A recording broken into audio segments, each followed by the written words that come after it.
Bueno, entonces, la conferencia del día de hoy en general se va a tratar de cuáles son los pasos de migración de Java 8 a Java 14. Mi nombre es Víctor Orozco, yo trabajo como consultor, generalmente trabajo mucho en arquitecturas de software, desarrollo y como les comentaba hace algunos minutos, capacitaciones. Acá. Capacitaciones de software. Entonces, eso es a lo que básicamente me dedico y entre otras cosas participo en el programa Java Champions, que básicamente es como, sé un poco de Java y sé explicarlo, entonces Oracle me nombró Java Champion, pero no es como que sea algo súper genial, solo simplemente sé Java y sé explicarlo. Entonces, este es más o menos el outline que definí para el día de hoy. El primero es porque me lo suelen preguntar mucho, así como hay un rumor de que Java va a ser pagado de ahora en adelante. Entonces siempre me preguntan, mira, ¿qué va a pasar con Java? Java es libre, lo van a seguir pagando, se lo robó Oracle, ya no vamos a tener que pagar todos. Y luego vamos a ir revisando algunos pasos evolutivos con ejemplos muy pequeños. Hoy en día no van a ver mucho código, porque el objetivo del día de hoy no es confundirlos en hacer mucho código. El objetivo es que vean cuáles han sido los cambios en los lenguajes de programación y principalmente Java, que se usa mucho en backend, se usa mucho en Android y puede ser un buen perfil profesional para ustedes. Entonces, la principal motivación de este cambio es porque hace aproximadamente 5 o 6 años salió la versión 9 de Java, que básicamente introdujo un nuevo cambio que son los módulos en Java y fue la versión más problemática desde Java 2. Entonces hubo mucha gente que no dio el salto a Java 9 y la actualización de Java 8 a Java 9 fue demasiado complicada. Entonces hoy en día en la calle, principalmente acá en Centroamérica, hay probablemente más aplicaciones en Java 8 que corriendo en Java 11. Ustedes cualquiera que trabaje en Java le preguntan, es raro que les diga que ya está en Java 11. De hecho es más probable que les vaya a decir yo estoy en Java 6 a que les diga Java 11. Son muy pocas las empresas que ya están en Java 11.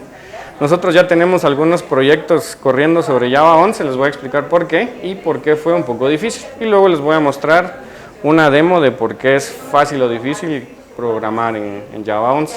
Entonces solo quisiera saber el background de ustedes, si nunca han programado, en qué lenguajes programan, cuál es su interés para ir moldeando la charla. En tu caso, ¿cuál es tu nombre? Me llamo Miguel, buenas tardes. Buenas tardes. Bueno, yo trabajo en Java, pero sí todavía estamos un poquito atrasados con respecto a Java, ¿verdad? Pero sí estamos utilizando, por ejemplo, para hacer la API REST Jersey y después un método tradicional para consumir paquetes de Oracle, ¿no? Ese sería, pero sí me interesa saber. ¿Y estás en Java 7, Java 6? Yo creo que es 7. Ok. ¿Tu caso?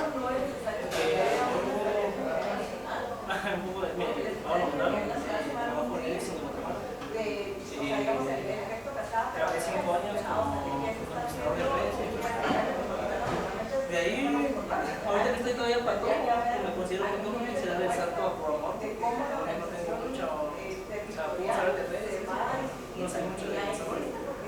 Ya llevo 2 años como desarrollador de Java, hace un año empecé con Java Spring, pero siempre es Java 8.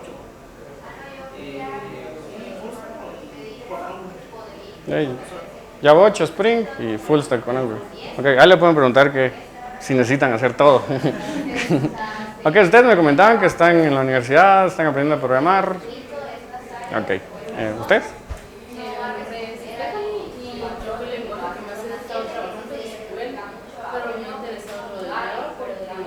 Por la universidad y todo eso, entonces ya va a lanzarse en Java. Ok. ¿En tu caso? Y he trabajado en Java, pero no me he metido de lleno por lo mismo que por cosas que aún no sé y no manejo, me gustaría aprender, porque estamos acá. Y he tirado más a los frameworks, Laravel, o ya sea y cosas así, con gestores de base de datos libres.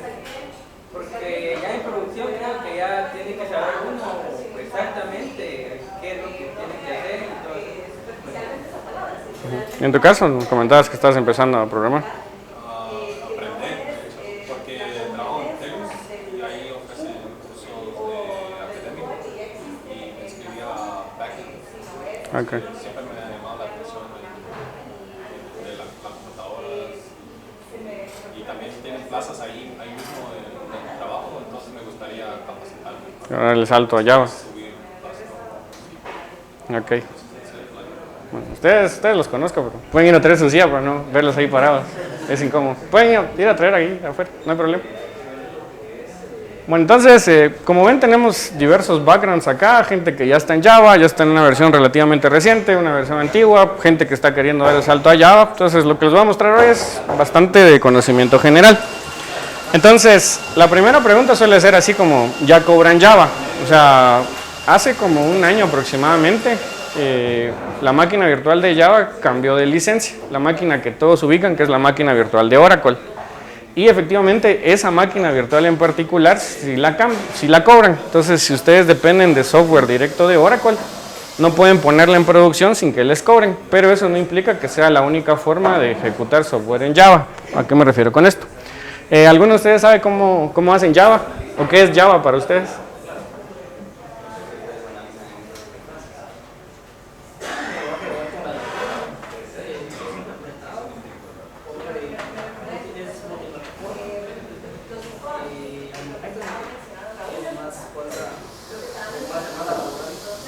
Por lo menos, digamos así, tiene bastante demanda laboral, es un lenguaje de alto nivel y utiliza una máquina virtual.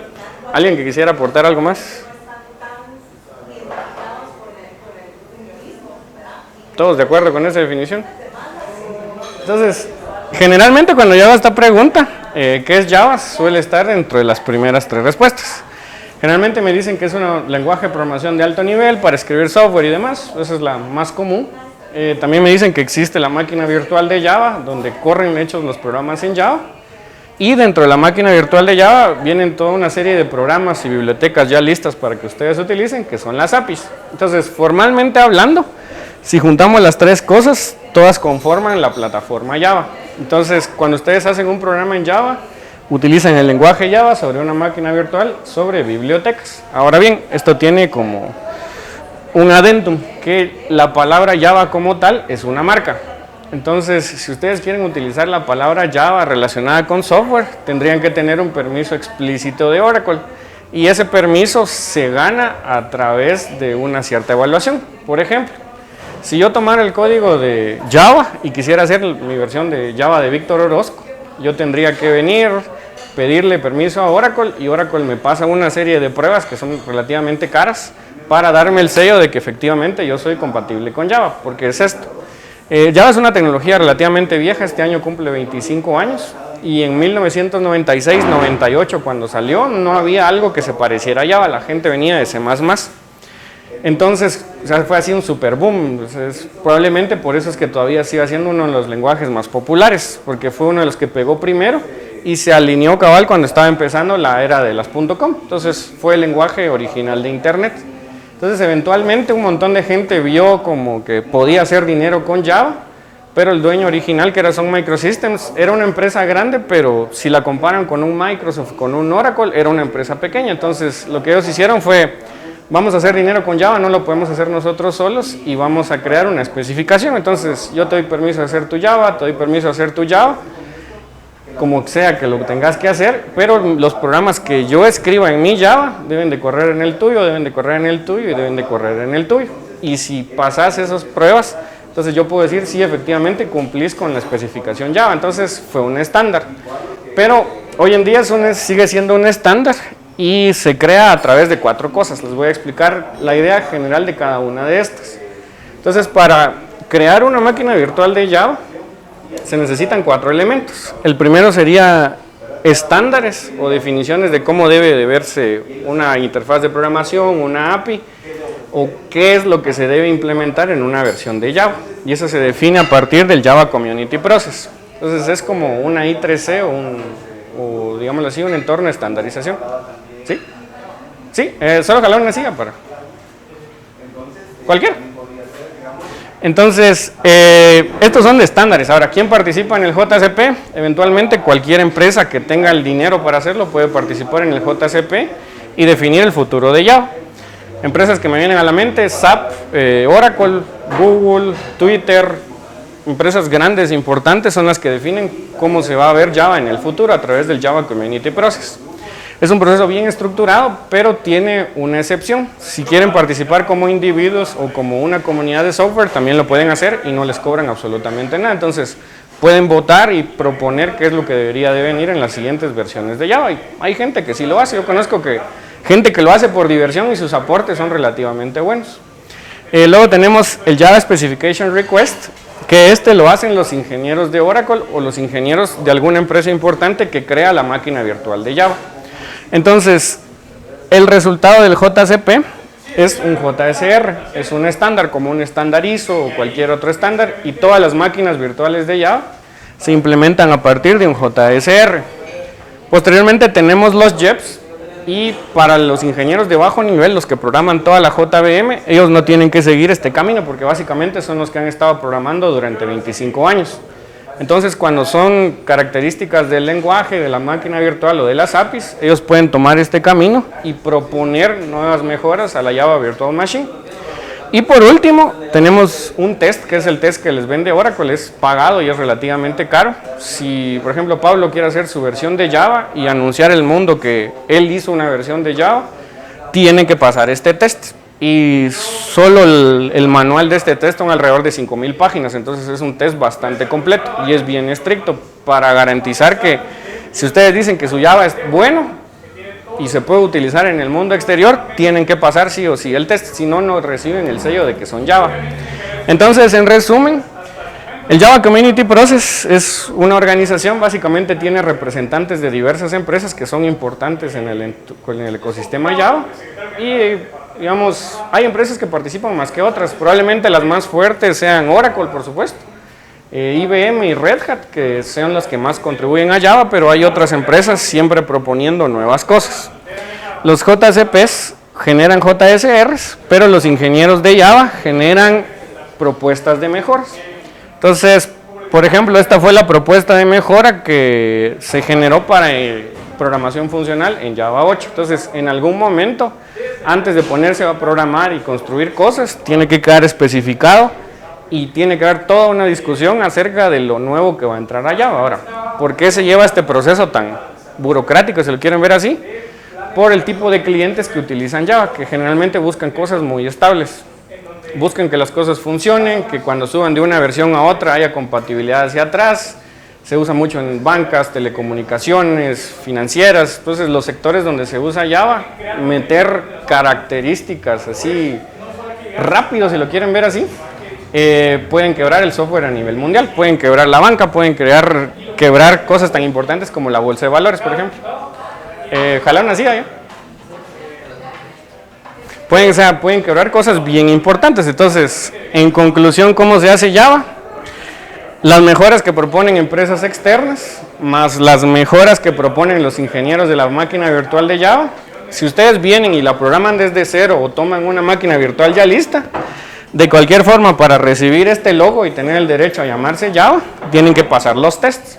Entonces, de nuevo, los tests son solo para correrlos, o sea, no para programarlos. Es un manual de 5,000 hojas.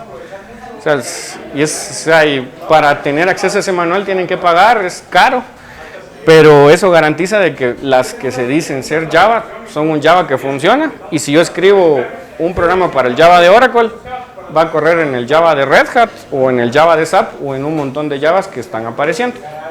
Entonces, eso nos lleva a lo siguiente.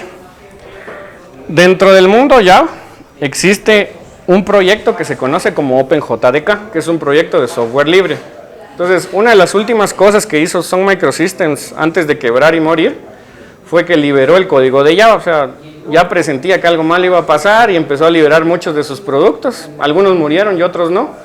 Como en el caso de MySQL y Java, siguen más allá de la muerte de Sun Microsystems. Entonces, ellos crearon un proyecto que se conoce como OpenJDK y su principal patrocinador, el que pone la plata, efectivamente es Oracle. Pero es un proyecto de software libre. Entonces, a partir de ese proyecto de software libre, ustedes podrían venir, copiar el código, compilarlo y eventualmente tienen su propia máquina virtual de Java. Pero si le quieren poner el nombre Java, que de nuevo es una marca, entonces tienen que pasar los tests. Si no pasan los tests, el código eventualmente es el mismo que tiene Oracle, pero no pueden utilizar el nombre comercial. Entonces, eso nos lleva a que a partir de que Oracle cambió su licencia, diversas empresas están creando sus propias implementaciones de Java. Entonces, por ejemplo, la que todos conocemos, que es el de Oracle, es pagada, es la que descargan de java.oracle.com y tiene su propia licencia. La licencia básicamente les dice, esto córranlo en desarrollo y en el momento que lo pongan en producción tienen que pagar y tiene sus propias tarifas. Oracle, además de proporcionar una máquina virtual con soporte, proporciona una que se conoce como OpenJDK. Entonces, cada nueva versión de Java, cada nueva versión del lenguaje, Oracle, además de su oferta comercial, ofrece su propia máquina virtual de Java gratis y libre, pero tiene una limitante, que sale una nueva versión cada 6 meses. Entonces, si son buenos, si tienen testing y demás, podrían utilizar la versión libre. La mayoría no la hacemos, de hecho la mayoría no programamos test cuando estamos urgidos de entregar algo. Entonces, a partir de acá, un tercer player importante sería Red Hat. Cuando ustedes utilizan Red Hat Linux, que es uno de los Linux más populares, ya incluye soporte de Java. Entonces, Red Hat les garantiza que tomando el código del repositorio OpenJDK, les entrega la versión de Java de Red Hat paga para pasar todos los tests y es una máquina virtual oficial. De nuevo, a pesar de que es software libre, esta es pagada, pero lo que se paga es soporte. Digámosle así, les viene en el paquete si ya pagaron la licencia de Red Hat o de OpenShift, entonces viene incluida dentro de sus desarrollos. Y así como está en Red Hat, hay empresas más pequeñas como Azul Systems que hacen exactamente lo mismo. Copian el código, contribuyen cosas con el proyecto, lo compilan y le ponen otro nombre. Entonces, esta particularmente se hizo famosa porque tiene una alianza con Microsoft. Entonces, si ustedes corren aplicaciones en Azure, por ejemplo, ya tienen soporte incluido de la máquina virtual de Azul Systems. Es la que se suele utilizar cuando utilizan Azure. Y por último, digamos así, si no tienen el dinero o no quieren navegar entre empresas, existe un proyecto comunitario de gente que se dedica a compilar la máquina virtual de Java para que ustedes tengan un Java libre y gratuito. Ahora, ¿cuál es la limitante? Como es un proyecto comunitario, no pagan los tests. Entonces, si ustedes van a su sitio, en ningún momento dicen que son una máquina virtual de Java. Si les dicen, soy una compilación de OpenJDK, compilamos el proyecto OpenJDK, tenemos instaladores, son probablemente la más popular hoy en día, pero irónicamente no pueden usar el nombre exacto de máquina virtual de Java porque no lo pagan. Y así como hay estas, otras empresas han empezado a tener su propio Java. Entonces, Amazon tiene su propio Java, SAP tiene su propio Java, IntelliJ, que es la base de Android Studio, tiene su propio Java y no por fuerza tienen que pasar todos los tests, pero si a ustedes les interesa tener eventualmente un soporte, de quien les soporte su aplicación, probablemente van a ir por algún camino de alguno de los proveedores de Java. Ahora, ¿cuál es mejor? Pues todos vienen del mismo código, entonces eventualmente es el mismo código. Esto se evalúa en relación a qué sistemas operativos soportan, qué CPUs tienen, quién me está dando soporte, lo puedo pagar o no en Guatemala, que eso suele ser un problema acá, pero todas salen del mismo repositorio de código. Si ustedes lo programaron en el de Oracle, corre en el de Red Hat, corre en el de Oracle Libre, corre en Azul, corre en Adobe OpenJDK. Ahora, suele haber una restricción. Si por ejemplo usan un software específico de Oracle, el ERP de Oracle, WebLogic y demás, ahí sí están amarrados por contrato a utilizar la máquina virtual de Oracle. Pero si ya están pagando ese software, ya viene incluido dentro de su contrato. Lo mismo para Red Hat. Si en Red Hat ustedes utilizan JBoss, utilizan un software para crear programas en Java, y contratan soporte de Red Hat, tienen que utilizar la compilación de Red Hat para que les garanticen soporte técnico y actualizaciones. Esa suele ser la única limitante. Entonces, la respuesta corta a lo que acabamos de preguntar, Java sigue siendo gratis y libre. Algunas empresas cobran por soporte en su versión en Java y algunas adicionalmente con los productos que corren suelen decir, mi producto solo corre en la máquina de Oracle. Así como lo hace Oracle, lo hace Red Hat, lo hace SAP y eventualmente lo hacen empresas con soporte, ofertas de soporte comercial sobre Java.